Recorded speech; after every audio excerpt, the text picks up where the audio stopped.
옥중서도 불통. 이대로라면 징역형이다. 네, 오늘 4차 옥중조사를 앞두고 박근혜 전 대통령 측이 변호인 7명을 무더기 해임했습니다. 의미심장합니다. 손범규, 위재민, 정장현, 서성건, 황성욱, 최근서, 이상영 모두 해임입니다. 박 변호사님, 네. 이런 경우가 있습니까? 아주 드물다고 봐야 됩니다. 변호인 수가 제한되지 않습니다. 한 피고인당 2명, 3명 제한이 없어요. 100명, 1000명, 10,000명도 가능합니다. 있다면. 그럼에도 불구하고 지금 9명이 돼 있었는데 통상 같은 경우는 새로 추가 선임을 한 후에 만약에 좀 의견이 안 맞다든지 안 된다면 해임이나 사임이 되는데 새로 추가도 안 된 상태에서 둘만 빼놓고 7명을 해임, 배제시켰다. 이런 부분은 아주 의외라고 생각이 들고 다만 이제 또 해임하는 과정에서 내용을 못 전달받았던 사람도 있거든요, 변호사 중에. 이런 걸 봤을 때는 상당히 어떤 안에서 분란도 있었고. 잠시만, 내가 해임됐는지 안 됐는지도 모르는 사람도 많다. 이건 좀 말도 안 되는 경우인데 이런 경우가 만약에 맞다 그러면 상당히 의뢰인인 박 전 대통령하고 변호인단하고 이때까지 신뢰가 많이 부족한 상황이었다. 다만 유형아 변호사 또 최명성 변호사 같은 경우는 가장 비교적 젊은 변호사에 속하기 때문에 좀 유력할 만한 정장은 변호사라든지 위재민 변호사 같은 사람을 그냥 배제했다는 건 사실 쉽게 납득할 수 없는 그런 상황입니다. 네, 이현정 의원님, 네. 제가 오전에 서성건 변호사와 직접 연락을 했는데 좀 서운했던 것 같아요. 지금 사태에 대해서는 현 변호인인 유와 채에게 문의 부탁드린다.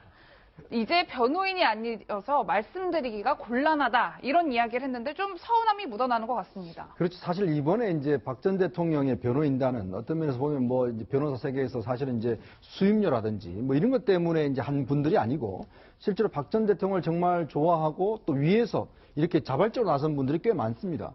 그렇기 때문에 사실은 보통 저렇게 검사 출신들 이제 변호인들 같은 경우는 이런 사건 수임료도 꽤 많이 받으시거든요. 근데 제가 알기로는 거의 수임료를 못 받으신 걸 알고 있어요.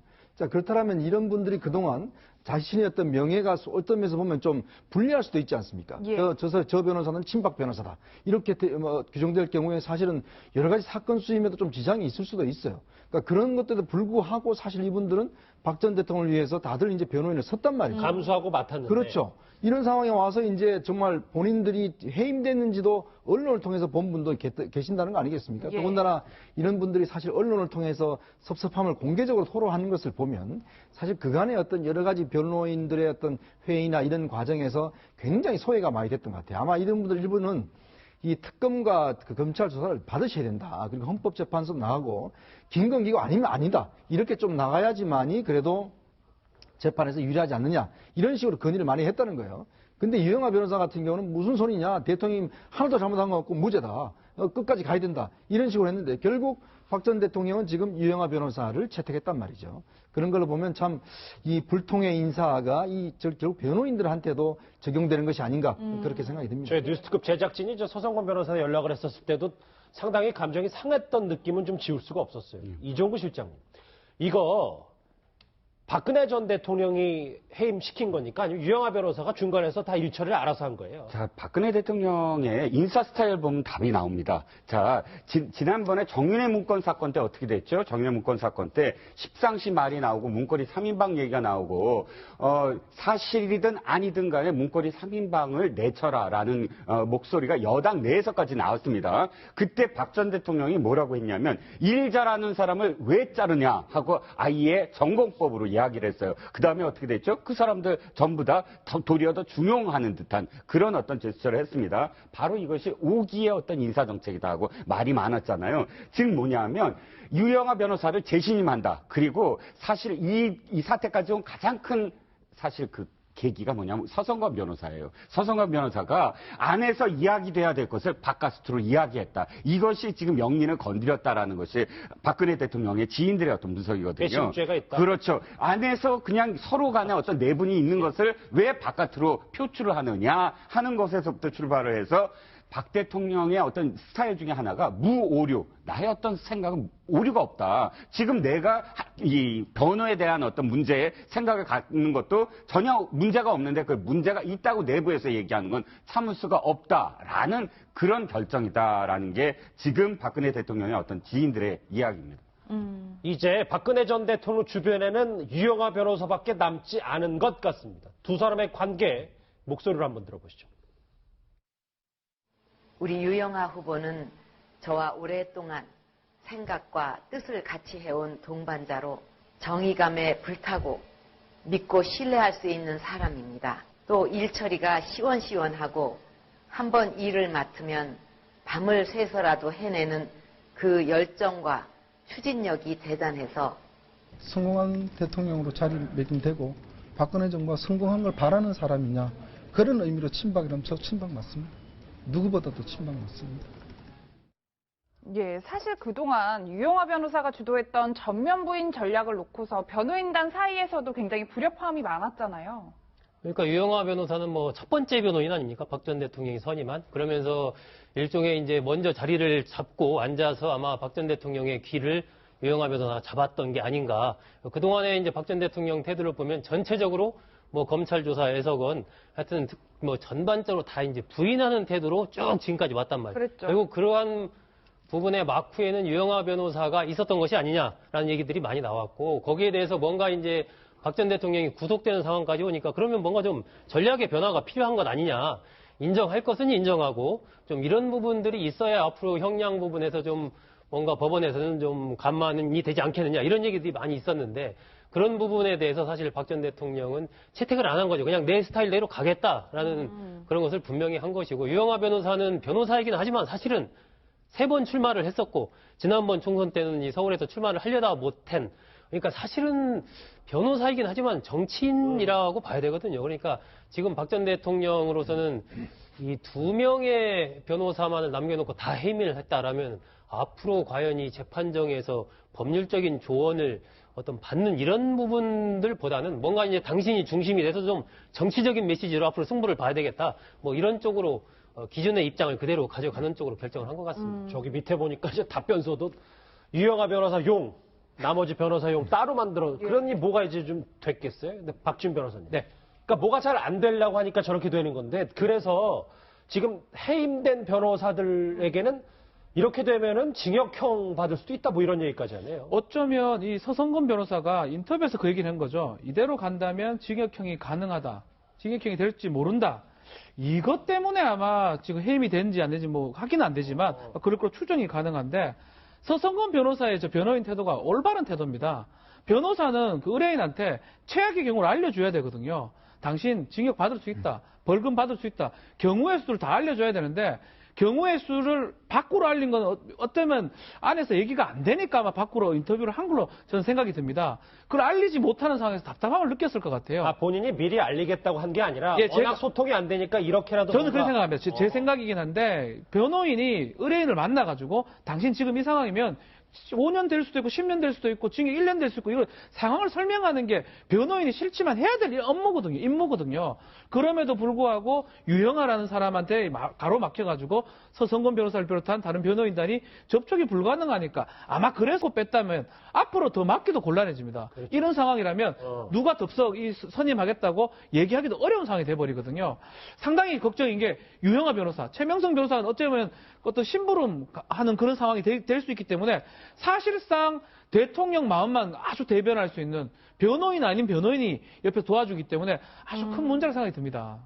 예, 실제로 이현종 의원님, 네. 뭐 유영하 변호사가 정보를 독점하고 독단적으로 뭐 결정을 내린다는 불만이 참 많았다는 얘기가 들려오고 있는데, 이렇게 된다면 박근혜 전 대통령 구치소 안에서도 굉장히 불통이다, 이런 평가들이 많을 것 같아요. 근데 제가 볼 때는 아마 뭐 유영하 변호사 개인적인 성향도 있겠지만 아주 근본적으로는 저는 박 전 대통령이 아마 이렇게 하는 것이라는 생각이 들어요. 근본적으로는 그렇죠. 왜냐하면 사실은 박 전 대통령이 많은 사람들을 만나는 또 스타일도 아니고, 더군다나 이제 유영하 변호사 같은 경우는 예전 2007년도 그 이명박 대통령하고 이제 경선에서 붙을 때, 그때 이제 BBK 사건 관련해서 그때 이제 네거티브 팀 대응 팀장을 했지 않습니까? 예. 직접 본인이 미국까지 가서 뭐 적극적으로 역할도 하고 해서 그동안 보면 대통령한테 쓴소리 안 하고 대통령한테 그냥 그 대통령이 듣고 싶은 이야기 하고, 근데 그렇기 때문에 그러면서 보면 사실은 박 전 대통령 인사 스타일을 보시면요, 그동안 박 전 대통령한테 쓴소리 한 사람은 지금 남아있는 사람이 있습니까? 아무도 없습니다. 다 내쳐진 거예요. 그러니까 그러니까 결국은 내가 옳고 내가 전혀 잘못한 게 없는데 왜 당신들은 나한테 자꾸 잘못을 인정하라고 그러느냐. 뭐 이런 식의 생각을 가지는 거죠. 예. 근데 그렇다 보니까 지금 다른 변호사들하고는 나는 대화하기 싫다는 것이고 결국 이영하 변호사는 끝까지 처음부터 대통령은 무죄입니다. 대통령은 절대 나가시면 안 됩니다. 대통령이 헌법적으로 나갈 필요 없습니다. 그러니까 자기 마음속에 있는 이야기하고 똑같은 이야기를 하니까 결국 마음에 들던 것이고 그러니까 이런 것들을 사실 이영하 변호사도 다른 변호인들 알리면 다른 변호인이 가만히 있겠습니까? 아니 그건 좀 잘못됐다 이렇게 분명히 이야기할 거 아니에요? 그러니까 그런 것도 싫은 거죠. 그러다 보니까 결국은 당신들이 아무리 이야기해도 대통령 말 안 듣는다. 그러니까 결국 대통령에 대한 정보를 다른 변호사는 주지도 않았고 이것이 이제 하나의 불통의 원인이 됐고 결국 지금 이제 두 사람밖에 안 남은 이런 상황이 된 게 아닌가 싶습니다. 일종우 실장님, 네. 뭐 위원님 말처럼 100번 양보해서 자기 듣고 싶은 말만 해주는 사람이 좋다고 하더라도 예. 그 전에는 대통령 신분이었고 지금은 구속 수감된 신분이면 네. 좀 현실 직시가 어느 정도 조금이라도 돼야 앞으로 미래가 좀 보장되고 이러는 건 아닙니까? 그런데 이제 이 정도 되면 사실 판단을 해야 될 게 정말로 법리 다툼을 할 생각이 있느냐라는 것이죠. 아하. 진짜 형량을 줄이고 형량을 조금이라도 줄여서 이 3심까지 가서 내가 최소한 나를 방어하겠다라는 생각이 든다면 조금이라도 있다면 사실 변호인단이 마음에 안 들어도 끝까지 변호인단을 유지해야 될 필요가 있습니다. 예. 생각해 보세요. 13개나 되는 형의가 있는데 한 사람한테 문제를 상의하는 것보다 10사람이 있으면 10사람이 보는 하나하나의 세부적인 항목이 다 보충이 될 거 아니에요. 그러니까 이념이 어떻든 뭐가 어떻든 간에 한 사람의 전문가라도 더 이 사안들에 대해서 조언을 듣는 것, 변호의 어떤 상담을 하는 건 굉장히 중요한데 그럼에도 불구하고 7명을 내치겠다는 건 법리 다툼이 아니라 정치적인 어떤 해결책으로 가겠다. 정치적인 어떤 플랜으로 가겠다. 형량을 받더라도 내가 내 그 지지자들에게 계속 잔다르크트크 같은 그런 어떤 모습을 보이면서 끝내는 사면까지 갈 수 있지 않겠느냐. 법적 싸움 생각은 없는 거네요. 이런 어떤 판단이 아니겠느냐 싶은 거죠. 예, 실제로 전혜옥 전 의원의 이야기에 의하면 유영하 변호사가 박 전 대통령을 누나라고 불렀다는 거예요. 어떻게 보면 변호인 그 이상의 의미를 지닌다. 뭐 저희가 이렇게도 해석해 볼 수 있을까요? 뭐 그렇게 좀 가까운 사이였다라고 추측을 할 수가 있는 거죠. 전혜옥 전 의원이 우리 한번 박근혜 전 대통령과 관련해서 얘기를 해보자 뭐 이렇게 얘기를 하니까 유영하 의원이 과거 얘기입니다. 과거에 누나 불쌍하잖아요. 우리가 뭐 그분을 위해서 끝까지 좀 일을 해야 돼요. 이렇게 이제 얘기를 했다라는 건데 지금 보면은 그러니까 박 전 대통령이 최순실 씨한테 상당히 의지를 많이 했습니다. 많은 부분을. 그 최순실 씨한테 의지를 했던 것은 그 전에 박지만, 박근영 씨 동생들이 내치면서 그 공간을 최순실 씨가 차지했던 거거든요. 예. 그런데 지금 보면 최순실 씨가 빠진 공간을 이번에는 변호인인 유영하 변호사가 지금 차지를 하고 있는 그러한 형국이 됐어요. 아, 최순실 씨 대신 유영하 변호사다. 그렇습니다. 네. 지금 모든 부분을 다 유영하 변호사한테 의지를 하고 있지 않습니까? 일단 뭐 박 전 대통령을 접견할 수 있는 사람 자체가 지금 유영하 변호사랑 윤전추 전 행정관 2명으로 딱 지금 제한이 돼 있는 거 아니겠습니까? 그만큼 법적으로 본다면 박 전 대통령은 과거에 최순실 씨한테 의지했던 것 이상으로 지금은 유영하 변호사한테 의지를 하고 있다라고 봐야 되고 이것은 이제 여러 가지 박 전 대통령의 어떤 노림수도 있겠지만은 심리적인 측면에서 뭔가 박 전 대통령이 좀 나랑 가까운 이 좀 편한 이렇게 이야기할 수 있는 이 어떤 사람과 의지하려고 하는 이런 부분들이 지금 과정에서도 그대로 드러나고 있는 것이고 하지만 이런 부분을 국민들이 보기에는 그래도 여러 가지 뭐 이 효력 이런 걸 떠나서 전직 대통령이 변호를 해가는 변호인단의 어떤 위상 이런 것도 사실은 이제 전직 대통령 위상과 이렇게 맞물려서 같이 보지 않습니까? 그렇죠. 그런 면에서 본다면 정말로 지난번에 탄핵 때의 변호인단에서도 그랬지만 지금도 마찬가지로 유영하, 최명성 2명의 변호인만이 남았다는 것은 참으로 이 박 전 대통령의 어떤 형량 이런 걸 떠나서 전직 대통령 변호인단으로서의 모양 자체가 일단은 안 나오는 거지 않습니까? 이런 부분들이 그 국민들이 보기에는 참 어떻게 보면은 비감하고 어떻게 보면 정말 안타깝기도 하고 굉장히 좀 여러 가지 감정이 교차하는 거죠. 저는 박 전 대통령이 대단히 상황을 지금 잘못 판단을 하고 있다라고 생각합니다. 그래서 7명도 무더기에 헤맸다. 내부 말씀 쭉 들어봤는데 사실 변호인단 내부의 파열음은 탄핵 과정 곳곳에서 드러난 적이 있습니다. 그 목소리 한번 들어보시죠. 오늘 변론은 여기서 아닙니다. 저는 하시죠. 오늘 하겠습니다. 오늘 꼭 하셔야 되는 예, 이유는 제가 있습니다. 하겠는데 왜 변론을 막으십니까? 김평우 변호사님, 그렇지 지금 않습니까? 저희가 굉장히 모욕적인 언사에 대해서도 그리고- 굉장히 참고 진행을 하고 있었습니다. 그런데 지나치십니다. 아니 뭐가 지나쳐요? 저는 법을 설명한 것밖에 아무 설명이 없었습니다. 원성공 재판관하고 이정미 재판장님하고 저 소추위원장하고 거의 지금 한편이 되어서 편먹고 심판을 봐야 될 사람이 양 당사자 선수들 중에 편먹고 뛰는 것 같은 느낌을 주지 않습니까? 김평우, 뭐 조원령 저 변호사분들도 지금은 이제 박근혜 전 대통령 곁에 없어요. 예. 예전에도 거센 발언으로 많이 주목을 받았는데 지금 또 상황이 더 달라졌습니다. 박준 변호사님. 네. 그럼 이제 짚어볼 건 7명 변호인 간 무더기 해임. 이러면 앞으로 박 전 대통령은 어떻게 되는 겁니까? 최악이라고 생각이 됩니다. 이제 이재용 부회장 같은 경우도 변호인단도 있지만 삼성 내에 그룹에 또 법무실이 상당히 많습니다. 그 많은 사람들이 지금 조언을 하고 있고 그 법률적 다툼이 상당히 많습니다. 특히 박 전 대통령 같은 경우도 이재용 부회장 부분 중에 뇌물죄가 될지 안 될지 부분도 있고요. 블랙리스트 관련해서도 이게 과연 이게 성립할 수 있느냐, 직권남용죄가. 또 기밀 유출 관련해서도 다투어야 될 부분이 상당히 많고 변호사가 할 일이 상당히 많은 부분인데 이거를 변호사가 다 빠져버리고 또 유영하 변호사가 뭐 실력이 있다 하더라도 다 부인으로 일관했을 때는 변호 자체가 안 되는 것이거든요. 막 그렇게 봤을 때 지금에서 추가가 된다면 모르겠지만 최명성 변호사하고 유영하 변호사 2명 남는다는 것은 앞으로 뭐 법률적 대응을 안 하겠다라고 이게 밖에 안 비춰지기 때문에 상당히 안 좋지 않을까. 이재용보다 훨씬 대응이 필요한 사람인데 안 한다는 것 자체가 아주 안타까운 그런 상황입니다. 예. 뭐 얘기가 좀 어느 정도 이해가 됐어요. 유영하 변호사는 저희가 많은 인물 탐구를 해봤지만 사실 남은 한 명 더, 그러니까 최명성 변호사는 누군지 모르시는 분들도 많을 겁니다. 화면 보실까요? 여론이 나쁘다고 대통령을 탄핵시킨다면 여론 대판 이상도 이하도 아닙니다. 탄핵 당시 5%였던 기각 여론은 현재 20%에 이르고 지속적으로 상승 추세에 있습니다. 설문 방식을 달리한 모 여론조사에서는 기각 여론이 30%에 이른다고 합니다. 이제는 여론에 따르더라도 탄핵은 기각되어야 합니다. 예, 사실 검찰 조사에 교대로 들어갔던 정장현 변호사도 해임이 돼서 좀 놀랐는데 네. 최명성 변호사 같은 경우는 뭐 나이가 중요한 건 아니겠지만 39살로 가장 어리단 말이에요. 그렇죠. 어떤 역할을 할 수 있을까요? 그러니까 이분이 주로 이제 뭐 북한 인권법 이런 건 인권운동 많이 하셨는데 지금 아까도 말씀하셨지만은 지금 뭐 여론이 기각 여론이 지금 뭐 20%가 넘는 여론조사 있다. 근데 결론이 어떻게 됐습니까? 8대 0으로 그냥 퍼펙트한 게임으로 끝났지 않습니까? 예. 그러니까 그런 것들이 모양새가 보면 지금 보면 아까도 나왔지만 그 변호인 김평호 변호인 등 이런 분들이 정말 헌법재판소와 법리 논쟁을 벌이는 게 아니라 완전히 정치적 싸움을 벌였어요. 결국 뭐 예를 들어서 헌법재판관들을 굉장히 모욕까지 하고 그다음에 같은 편이 아니냐까 이야기했단 말이죠. 자, 그걸 들은 헌법재판관들 어떻게 생각하겠습니까?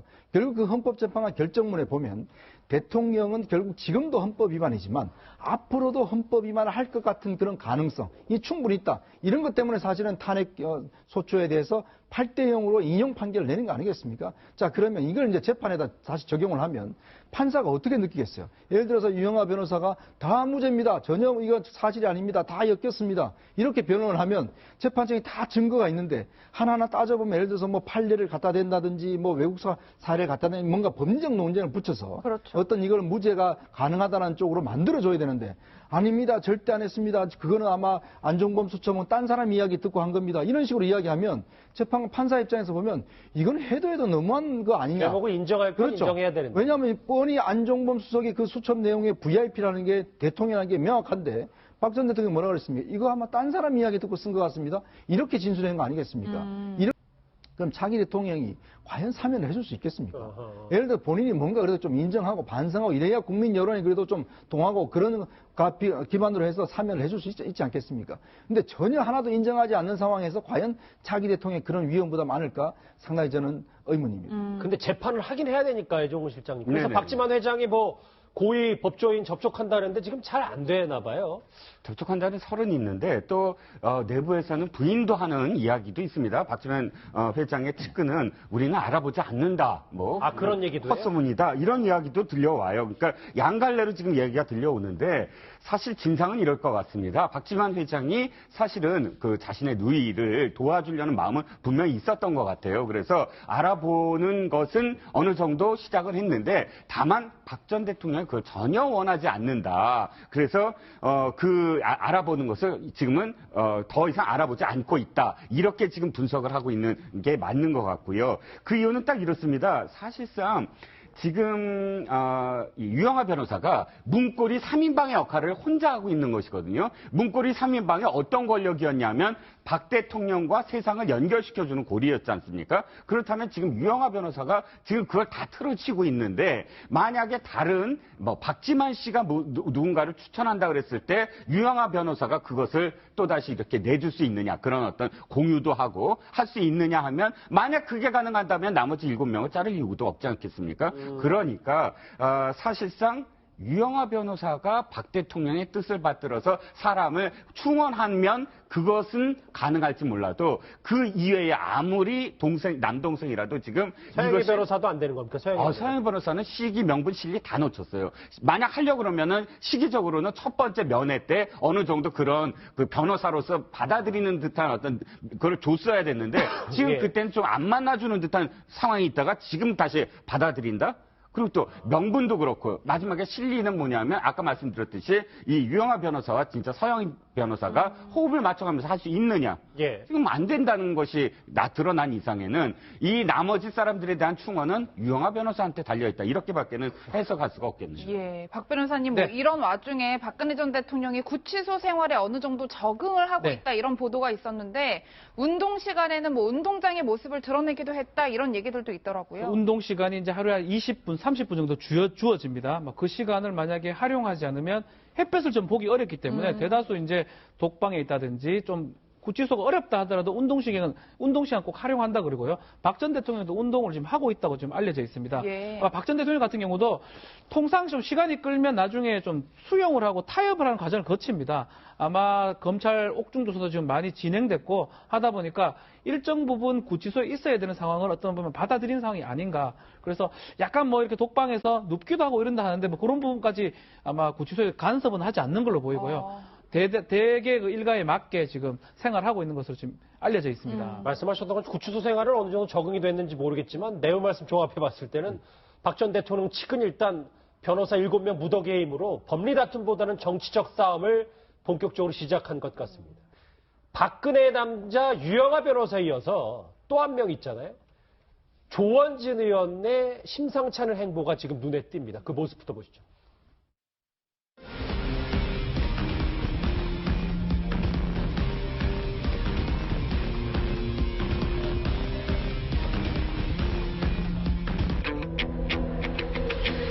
저는 오늘부로 자유한국당을 탈당합니다.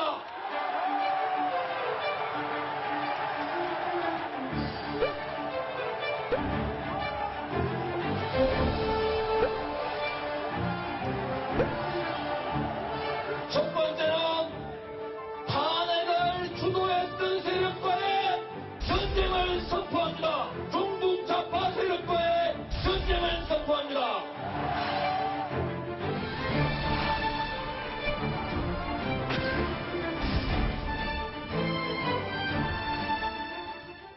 지금 법조 그러니까 이제 변호인에는 유영하 변호사고 정치권에서 지금 조원진 의원이 눈에 띄는데 이현정 의원님, 네. 저 행보를 우리는 어떻게 받아들여야 되는지요? 그러니까 일단 친박 내부에서도 좀 이제 강성 친박이라는 조원진은 누굽니까? 바로 이제 진박 감별사라는 이제 그런 걸 지난번 4.13 총선 때 그 이야기를 해서 사실 선거 판도를 상당히 불리하게 만들었던 바로 그 당사자 아니겠습니까?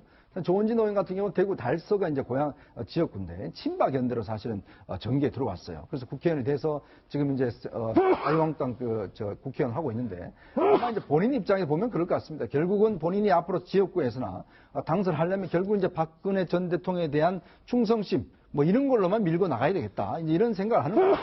그런 면에서 이제 지금 대선 후보로 지금 아마 이제 요청한 것 같아요. 저 새누리당, 그러니까 옛날 새누리당 말고 지금 신새누리당에서 본인도 아마 지금 수용을 할 것 같은데 이런 상황에서 제일 곤란해진 사람은 바로 김진태 의원이죠. 예. 김진태 의원이 그래도 자기가 지금 태극기 집회에 뭔가 상징처럼 여겨져 왔는데 오히려 지금 이제 조원진 의원이 저렇게 대권 후보로 나선다고 해서 본인도 상당히 괴롭다 이렇게 좀 이야기를 하고 있습니다. 그 말처럼 김진태 의원도 오늘 본인의 복잡한 신경을 얘기했는데 그 목소리 저희가 카메라에 담아봤습니다.